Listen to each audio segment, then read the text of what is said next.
Imagine giving everything to a company: your time, your loyalty, your weekends, your health.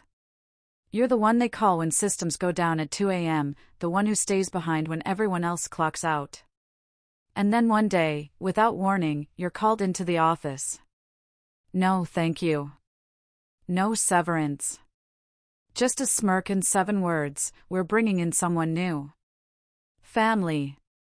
Replaced by the boss's 20-something nephew. Fresh out of college. No experience. No clue. Just a last name that matched. They thought I'd walk away quietly. They thought I'd accept it.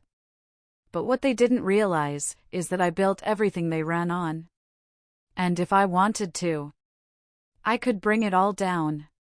For over a decade, I dedicated my life to this company, a mid-sized medical supply firm that prided itself on delivering quality products to healthcare providers. As the IT manager, I was the backbone of our technological infrastructure, ensuring that every system ran seamlessly, every network was secure, and every employee had the tools they needed to perform their duties efficiently. In the early days, our company thrived on collaboration and mutual respect. Departments worked in harmony, and there was a shared sense of purpose. My role, though often behind the scenes, was recognized and valued. I was the go-to person for any technical challenges, and I took pride in keeping our operations smooth and our data protected. However, as time went on, subtle changes began to surface. The arrival of a new chief financial officer, Pam, marked the beginning of a shift in the company's culture. Within her first 6 months, she systematically replaced long-standing employees with her own friends and family members. 3 of her bridesmaids from her wedding were brought in to fill key positions, raising eyebrows and sowing seeds of discontent among the staff. Site turned zero search 1. I couldn't help but notice the pattern. One by one, familiar faces disappeared, replaced by individuals whose primary qualification seemed to be their personal connection to Pam. The camaraderie we once shared as a team began to erode, replaced by an atmosphere thick with favoritism and uncertainty. Despite the unsettling changes, I remained committed to my work. The IT department had been downsized to just me, and I wore multiple hats to keep the company's technological framework intact. My responsibilities grew, but so did my determination to uphold the standards I had set over the years. Then came the day that solidified my suspicions. Pam approached me with a request. Her 21-year-old nephew was to shadow me to streamline our IT processes. The subtext was clear: he was being groomed to take over my role. This young man, fresh out of college with no real-world experience, was being positioned to replace a decade's worth of institutional knowledge and hands-on expertise. It was a bitter pill to swallow. The years of dedication, the countless late nights, the sacrifices, all seemed to be dismissed with a wave of nepotism. The company's leadership was no longer valuing merit or experience; personal connections had taken precedence.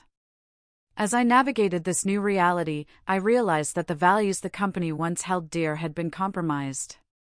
The foundation of trust and mutual respect was crumbling, and I stood at a crossroads, grappling with the impending upheaval of my professional life. The day began like any other. I arrived early, as was my habit, ready to tackle the challenges that awaited in the IT department. The morning hours slipped by in a blur of coding and system checks. Then, just before lunch, an unexpected summons came: a meeting with Pam, the CFO, and the head of HR. My pulse quickened, a gnawing sense of dread settling in my stomach. As I entered the conference room, the atmosphere was palpably tense. Pam sat with a composed demeanor, a folder resting before her. The head of HR offered a tight-lipped smile, avoiding direct eye contact. I took a seat, bracing for the conversation to unfold.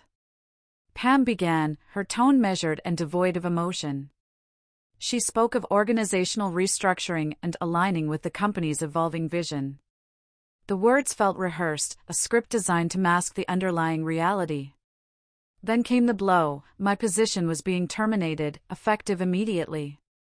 I struggled to process the information. Terminated? The word echoed in my mind, clashing with the years of dedication and hard work I'd invested. I sought clarity, my voice steady but laced with confusion. May I ask why? Have I underperformed or failed to meet expectations? Pam's response was a masterclass in corporate ambiguity. She assured me it wasn't about performance but rather a strategic decision.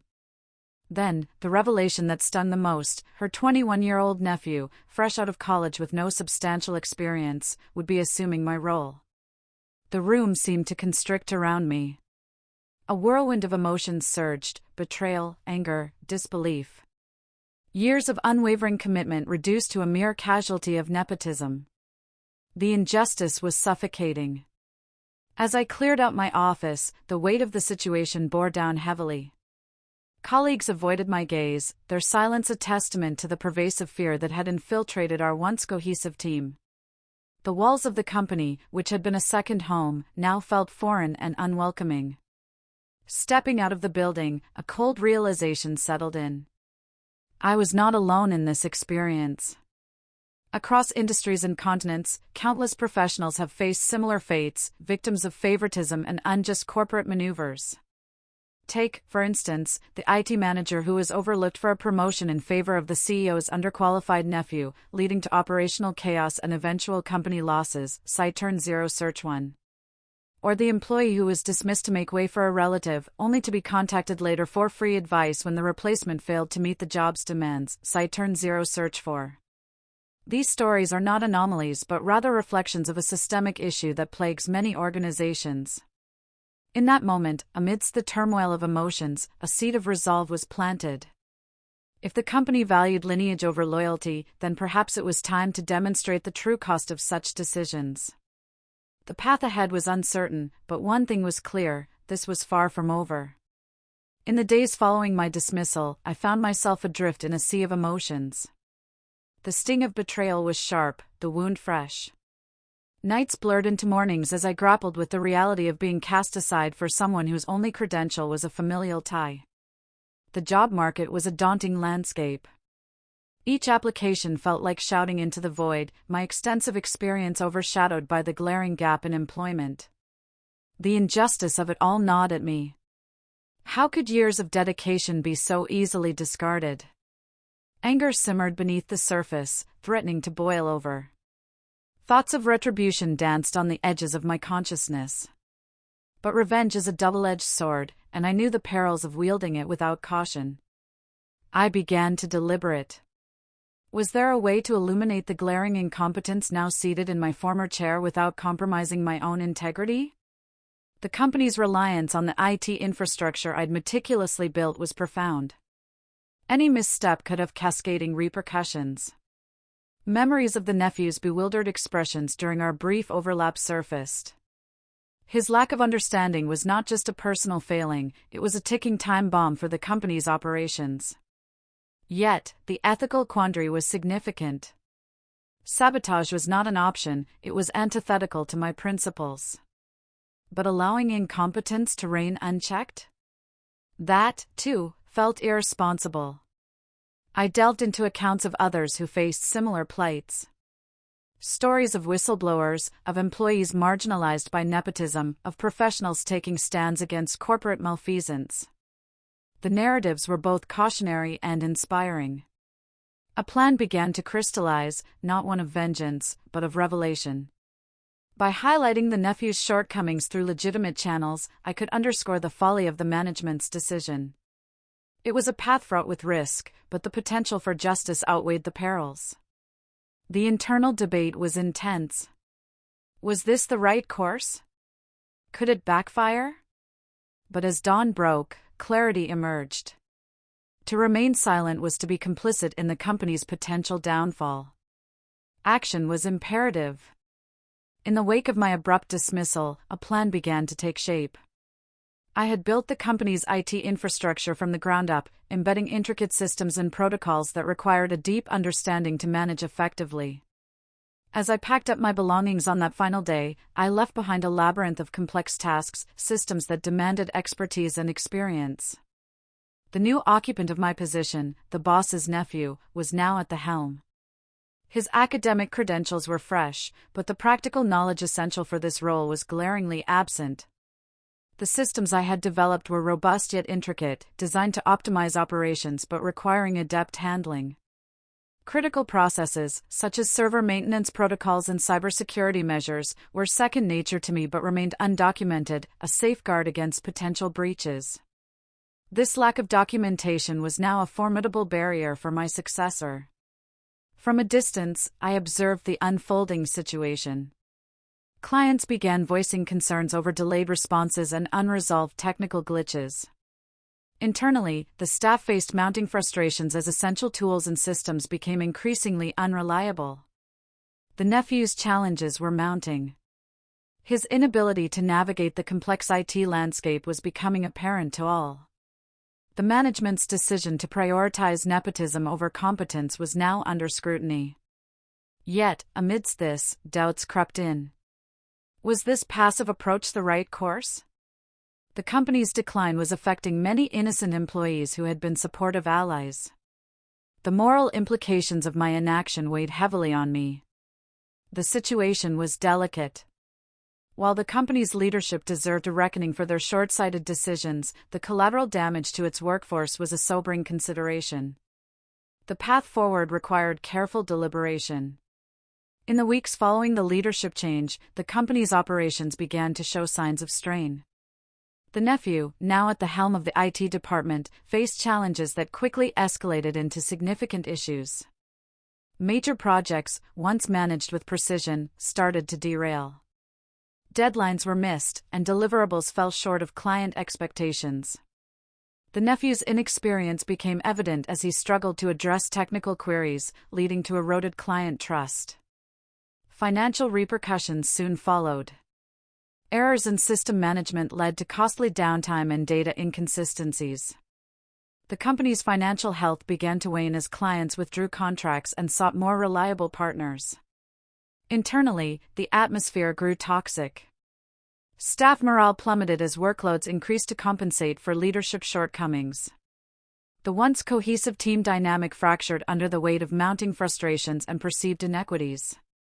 The gravity of the situation could no longer be ignored. Upper management convened emergency meetings to address the escalating crises.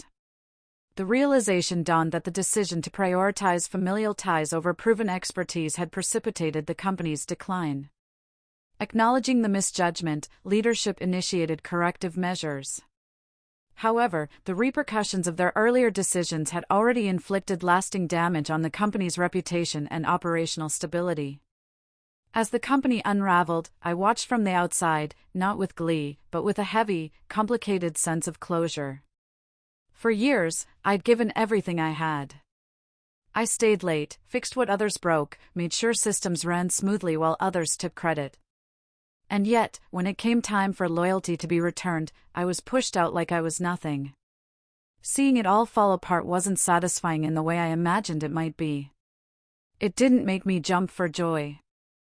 It made me sad, for the people still working there, for the company that once had potential, for the way greed and favoritism can blind people to what really matters. There were moments I asked myself, did I go too far? Should I have walked away and let it be? But then I remember, I didn't sabotage the company. I simply stepped back. I let their decisions play out. And when you put someone unqualified in charge just because of their last name, it's only a matter of time before things go wrong. In the end, I didn't need revenge to feel at peace. Watching the truth come to light was enough. They underestimated the value of loyalty, skill, and quiet dedication. And when they finally realized what they'd lost, it was already too late. In another corporate setting, a seasoned employee named Dave had dedicated years to his company, consistently delivering results and earning the respect of his peers. When a managerial position opened up, many believed Dave was the natural choice. However, the department manager, Michael, had other plans.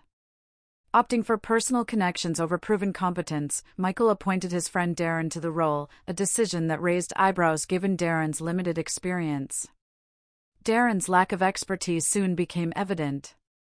Major projects began to falter, deadlines were missed, and client complaints started pouring in. The team's morale dipped as they found themselves compensating for Darren's shortcomings. Recognizing the detrimental impact on the company, Dave and his colleagues decided to take action. They subtly allowed Darren to take the lead on a critical project, ensuring he received full credit and responsibility. The outcome was disastrous. The project failed to meet client expectations, leading to significant financial losses and a tarnished company reputation. The fallout was swift. Clients demanded refunds, and upper management sought answers. Under pressure, Darren admitted to falsifying his qualifications, implicating Michael in the deception. The revelation led to both their terminations, restoring a semblance of justice within the organization. This narrative mirrors the earlier account of nepotism's perils. In both instances, prioritizing personal relationships over professional merit resulted in organizational turmoil. These stories underscore the critical importance of competency-based hiring and the potential consequences when this principle is ignored. Injustice in the workplace can ignite actions that ripple far beyond the moment. When experience is dismissed for favoritism, the fallout isn't just personal, it can bring down entire companies. Have you ever seen something like this happen? Maybe it happened to you. Tell us, how did it all unfold? Drop your story in the comments, and don't forget to like, subscribe, and hit that bell for more real-life tales where karma doesn't miss.